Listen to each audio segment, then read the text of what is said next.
We would love for you to pull up the handbook and give us a little sneak peek. All right, so this is the employee handbook.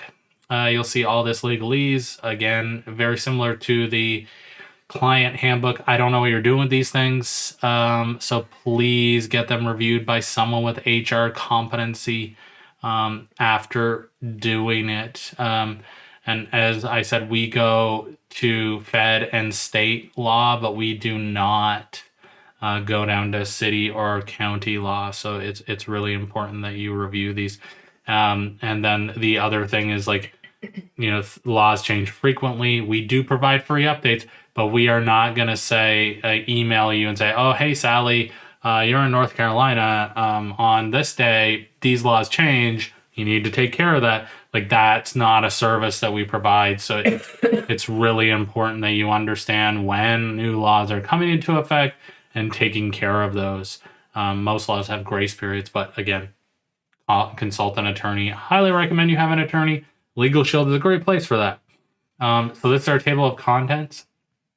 Very similar to the client handbook, if you watch that one. So we have our new hire checklist. We have our direct deposit form. I get many questions on that one. So, like, well, I don't do direct deposit yet. Well, that's okay. Just remove it. Don't use it. We can go into our offer letter. That works for both salary and hourly employees. One thing that we do get asked for on the regular, I would say, is a non-compete for staff. We don't believe in non-competes. We will not add a non-compete to our handbooks. If you want to add a non-compete, you do you. That's something that you'll need to add. We do offer a non-solicit and a non-disclosure, but we do not do a non-compete as part of our handbook. And then we have all of these, policies and procedures. You may be hiring staff that have never worked inside the home before or worked with clients before. So, how do they treat clients? How do they interact with families in the home? What's the give policy? Your background check policies, alcohol and drugs, resolving grievances is one that you mentioned. Some of the standards like ACQ, BHCOE require a whistleblower policy, so we got you covered there. And then, things like, what do you do with cell phones during sessions, right? Can they carry them around, or can they go on Facebook? And we talked about split shift policy. That's an important policy that you need to find out if it applies to you. How do you do paid time off? What about mileage for you person? Mileage, yeah. So, do you have to pay mileage or do you not? Weapons-free workplace, incident report, super. One that we get asked all the time.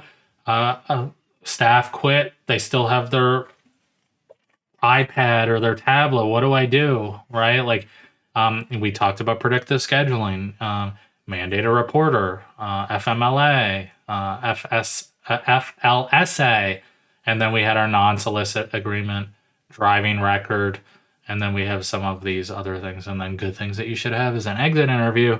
And in our latest version, which we just released, because this is an older version, I'm not showing you the top-notch one. In our latest version, we do have a stay interview in there as well. So that's something that we highly recommend using. So this is our new hire checklist. Again, you may want to add, okay, this takes a certain amount of time. This takes a certain amount of time, just to have that understanding and expectation. And then add whatever training that you have. You may have like practice management software training or things like that. Yeah, we took for my company there the last couple of years. I honestly should look back at that data because I never really did anything with that data, but I started to track how long it took new hires to do certain things so that we could come up with a really reasonable amount of time for things to be done. Yeah.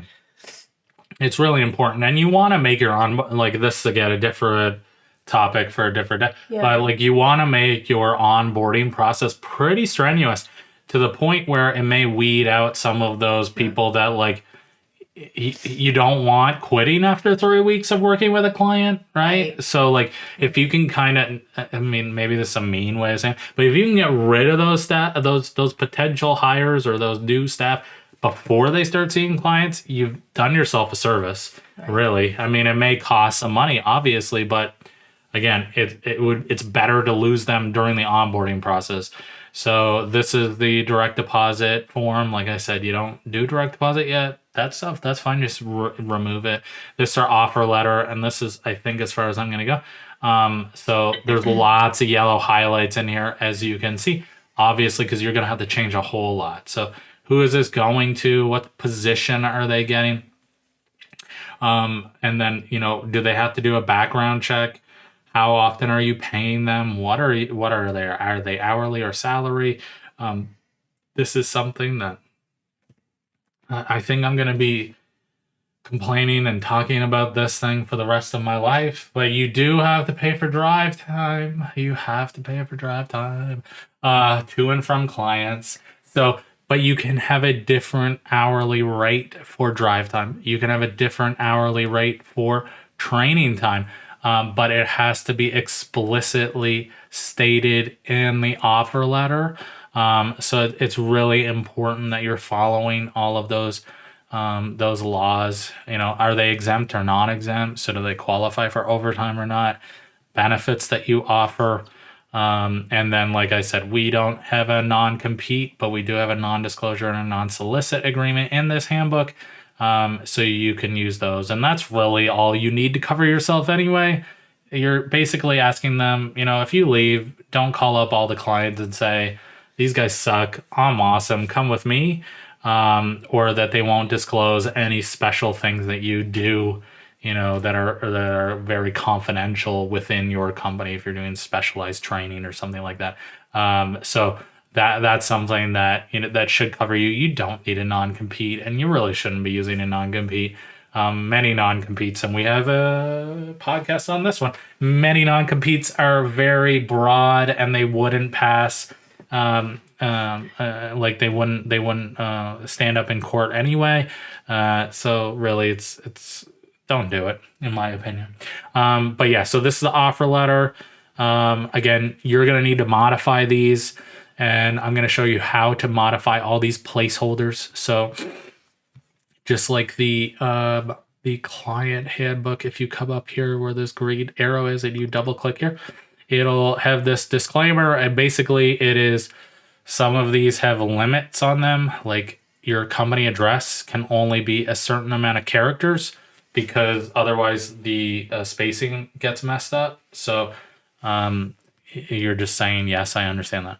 And if you don't like how it's working because of the spacing, you can use find all, replace all if you would rather.